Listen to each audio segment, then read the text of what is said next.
Pagpasok nila Chris sa lagusan, ay bumungad sa kanya ang napakagandang mga liwanag na animoy naglalaro sa hangin. Wala silang nakikitang ibang bagay maliban sa mga liwanag na kanilang dinaraanan.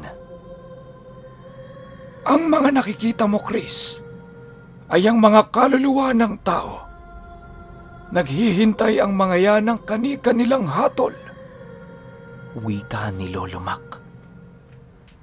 Ayon kay Lolo Mac, na sa bawat pagdaan nila sa ganoong uri ng lagusan ay ang pagdaan nila sa gitna ng langit at impyerno. Ang mga kaluluwang nasa kaanyuan ng bolang liwanag ay matagumpay na nagabayan ng Diyos ng mga patay. Ang Diyos ng mga patay, Chris, na siyang nangangalaga sa kaharian ng mga kaluluwa, ay siyang nagpapatupad ng mga batas bago papuntahin sa lugar na ito ang mga kaluluwa ng mga namaalam.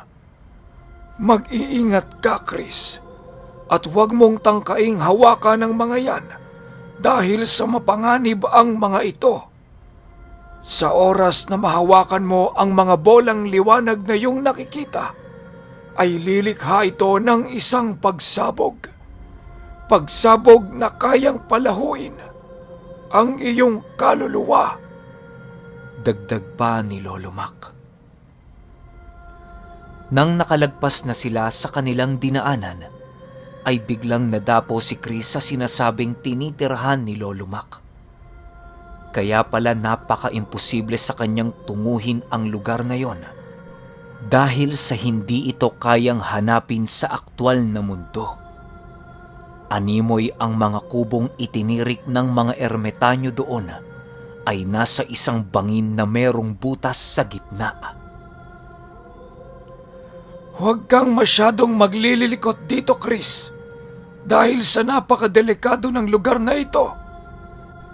Isang maling hakbang mo lamang ay tiyak ang kamatayan mo. Wika ni Lolo Mac. Dahil sa sinabi ni Lolo Mac, ay halos hindi ni Chris maunawaan kung bakit na mag-iingat siya sa kanyang hakbang. Habang siya ay nag-iisip, ay umiikot ang kanyang paningin sa lugar na yon. Pagtingin ni Chris sa kanyang dinaraanan, ay laking gulat na lamang niya nang makita niya ang kanyang inaapakan. Ang batong kanilang dinaraanan ay nakalutang lamang sa ere, maging ang mga kubong naroon. Nang masipat ni Chris ay halos hindi na niya magawang humakbang dahil sa takot. Hi, Chris. Dapat pala sinabi ko na muna sa iyo bago tayo tumungo rito. Nakalutang ang aming tinitirhan, iho. Dahil sa ilalim namin ay ang pinamumugaran ng mga labdog. Nandito kami sa itaas upang makita namin ang kanilang ginagawa. Ang mga nakatirik sa paligid ng mga bato ang siyang gumagawa ng himala na ito. Siya nga pala, salita ng trabaho dito, Chris. At kung maaari sana ay tumulong ka na rin kahit paunti-unti. Halika na. At ipapakilala kita sa iba ko pang mga kasama. Wika ni Lolo Mac. Ilang minuto ding nakatitig si Chris sa ilalim ng kanyang nilalakaran upang makumpirmang hindi siya pinaglalaruan ng kanyang mga paningin. Makalipas ang ilang minuto, ay biglang nandilim ang mga mata ni Chris at bigla siyang nawala ng malay. Paggising nito, ay doon niya nakita ang mga ermetanyong kumakain sa isang hapagkainan. Lolo Mac, anong oras na ho ba? Tanong ni Chris. Gabi na, Chris. Halika na dito. Kanina ka pa namin hinihintay. Sagot naman ni Lolo Mac.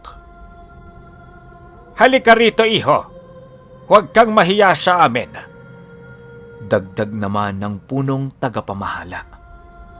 Nang marinig ni Chris kung sino ang nagwika, ay biglang nabaling ang paningin niya dito. Nakita niya ang punong tagapamahala ng mga ermitanyo na kumakain. Ang itsura ng punong ermitanyo ayon kay Chris ay meron itong 7 dahon na nakasukbit sa may tenga nito na animoy binuhusan ng langis dahil sa kintab. Nakasuot lang din yon ng isang damit na may mahabang manggas na gawa sa abaka. Ang braso naman ng matandang yon ay merong mga sugat na may tahi na parabang meron itong ibinaon dito. Ang kwintas naman ng matandang yon ay gawa sa isang buhay na suso na walang butas. Habang nagmamasid si Chris sa paligid, ay doon niya nasilayan ang mga kakaibang nilalang na alaga ng mga ito. Siguradong sigurado si Chris na alaga ito ng mga ermitanyo dahil sa meron ding alagang nilalang si Lolo Mac. Chris, hayaan mong ipakilala kita sa mga panauhing kasama natin. Ang aming punong tagapamahala na si Uben.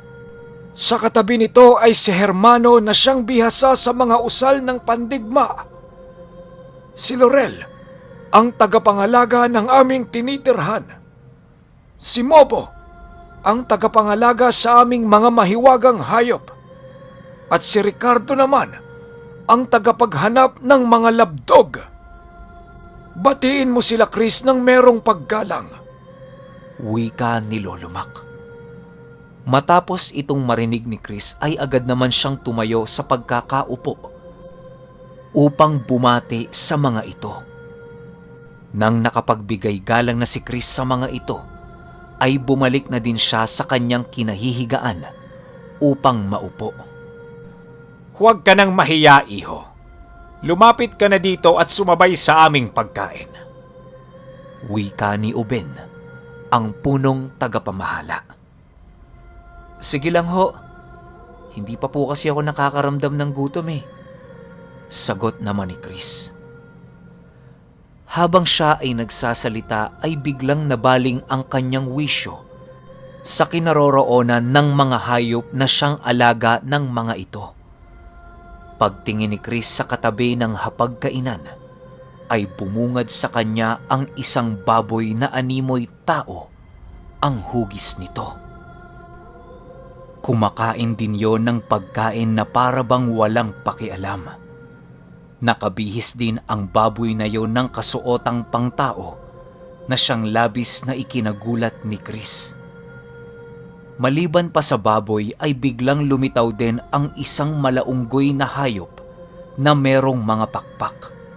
Kulay berde ang balahibo nito kaya madali itong nasipat ni Chris.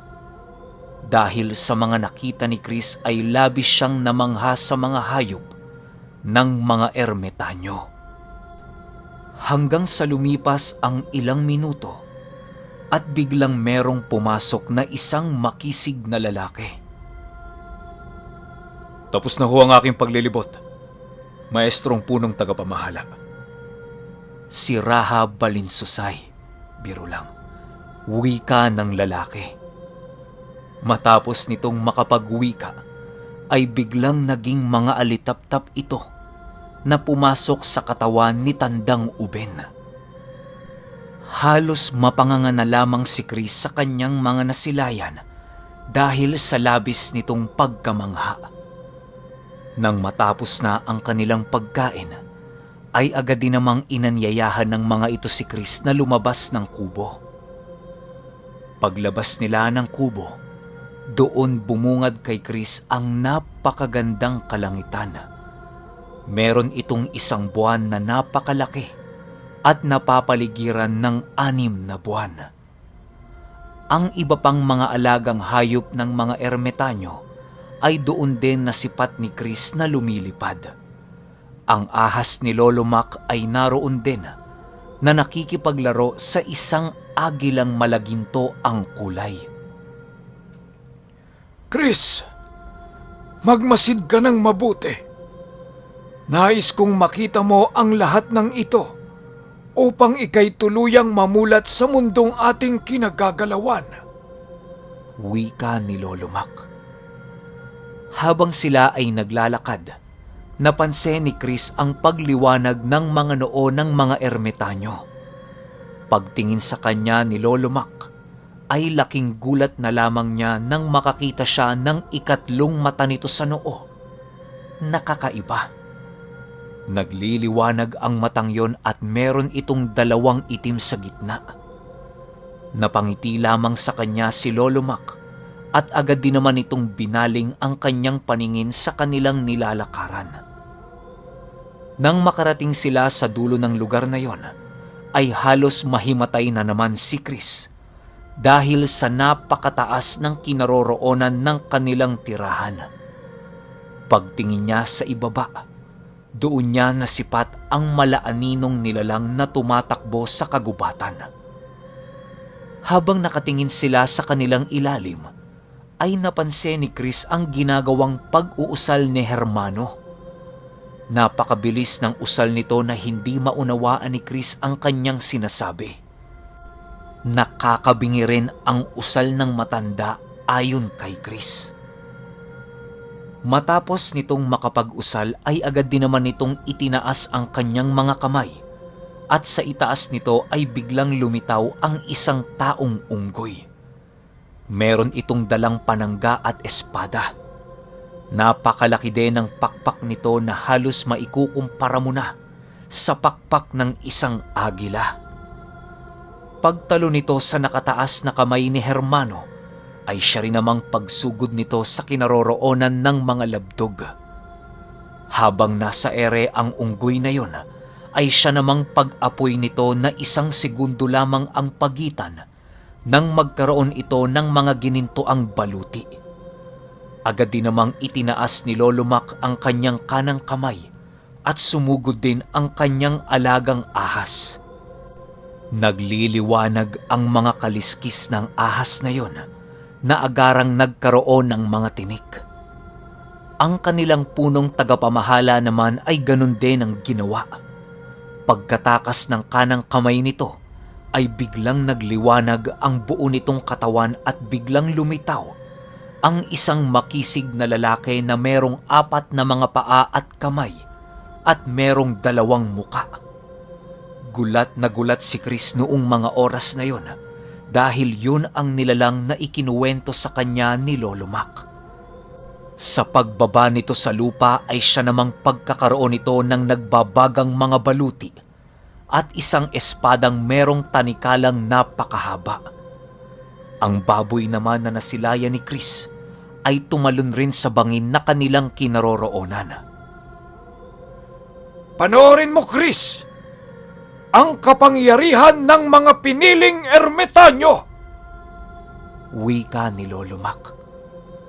Matapos nitong makapagsalita ay agad din naman itong nag-usal ng mga engkantasyong may kinalaman sa kalikasan. Ramdam na ramdam ni Chris ang bawat pag-uusal ni Lolo Mac dahil sa sinasabayan ito ng mga pagkulog at pagkidlat.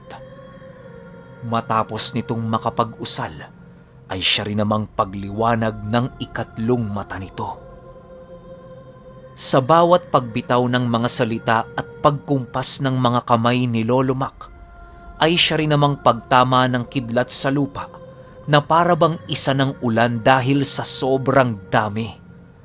Ang mga labdog naman na tinatamaan ng kidlat ay nakakabangon pa rin na parabang hindi sila gaanong naaapektuhan ng kapangyarihan ni Lolo Mac. Sa pagsipat ni Chris sa mga nilalang nakasangga ng mga ermitanyo, ay doon siya tuluyang namangha. Ang unggoy na tinawag ni Hermano ay walang awang pumapaslang ng mga tumatakbong labdog. Hindi sa kanila nakakalaban ang labdog dahil sa purong espiritu pa lamang ito ng kadiliman. Magkakaroon lang ito sa kanila ng laban sa tuwing makakahanap ito ng angkop na katawan na maaari nilang sapian.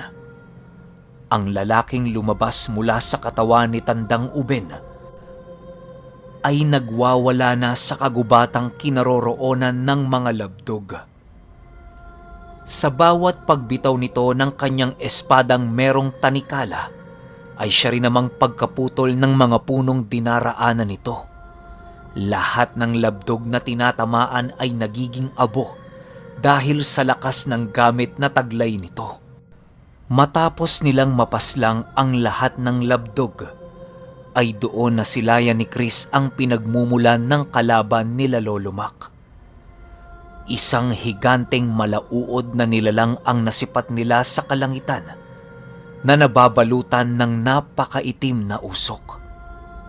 Ayon kay Lolomak, na ang nilalang na yon ay siyang nagbubukas ng lagusan sa bundok ng Baloy. Hindi nila ito mapaslang-paslang dahil sa sobrang kunat ng balat nito. Nakakaya din ng nilalang na yon na magamot ang lahat ng sugat na maaari niyang matamo sa labanan. Ilang beses na itong hinarap ni Lolomak, pero bigo sila dahil ayon sa kanya, masyado pa silang mahina upang harapin ang nilalang na yon. Ang tangi lamang nilang magagawa ay ang patayin ng lahat ng labdog na tatawagin ito. Matapos tumama ng dambuhalang nilalang na yon sa lupa, ay siya namang paglaho nito.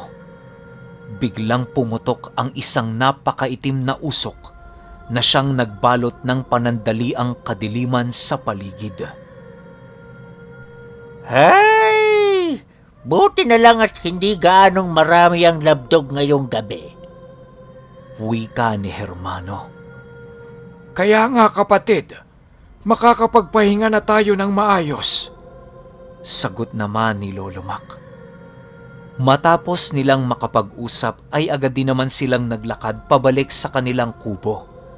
Si Chris at si Lolomak ay matutulog sa iisang kubo at ang iba naman nitong mga kasama ay tumungo na rin sa kani-kanilang kubo kasama ang kanilang mga alaga.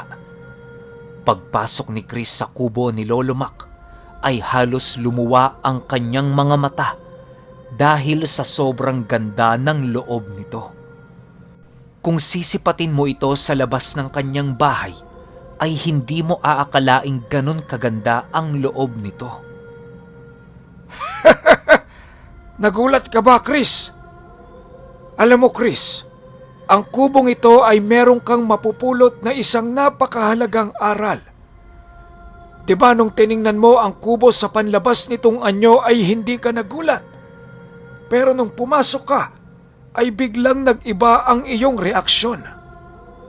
Parang tao din yan, Chris. Lahat tayo ay merong iba't ibang itsura. Pero palagi mong tatandaan na hindi basihan ang itsura ng tao upang agad mo silang husgahan. Huwag mong hayaan ang sarili mo na manghusga ng kapwang hindi mo kilala. Maaring kaya naging ganon ang kalagayan nila dahil sa hirap ng pinagdadaanan nila sa buhay. At ang hirap na yun, Chris, ang naghubog sa panloob nilang anyo upang maging isang mabuti at maligayang tao. Palagi mong tatandaan na kahit anuman ang itsura mo at kahit anuman ang kutis ng balat mo, sa tuwing yakapin tayo ng kadiliman, ay pare-parehas lang ang magiging kulay natin. Piliin mong kilalanin muna ang isang tao bago mo ito husgahan. Walang nakakaalam, Chris, na ang taong nilalait-lait natin ay meron palang magandang kalooban. Humiga ka na, Apo, dahil marami pa tayong gagawin kinabukasan. Wika ni Lolomak. Habang nakahiga si Chris, ay patuloy pa rin sa pagkwento si Lolomak kung ano-anong magagandang bagay ang ikinukwento nito sa kanya na parabang ito ang magiging gabay niya sa kanyang paglaki. Halos hindi madalaw ng antok si Chris noong mga oras na yon dahil sa pagkamangha sa mga sinasabi ni Lolomak. Habang nakatitig si Chris sa bubungan ng bahay ni Lolo Mac, ay doon niya nasipat ang mga simbolong nakasulat sa bubong ng kubo nito. Lolo Mac, para saan po itong mga simbolong nakaukit sa bubong ninyo? Tanong ni Chris.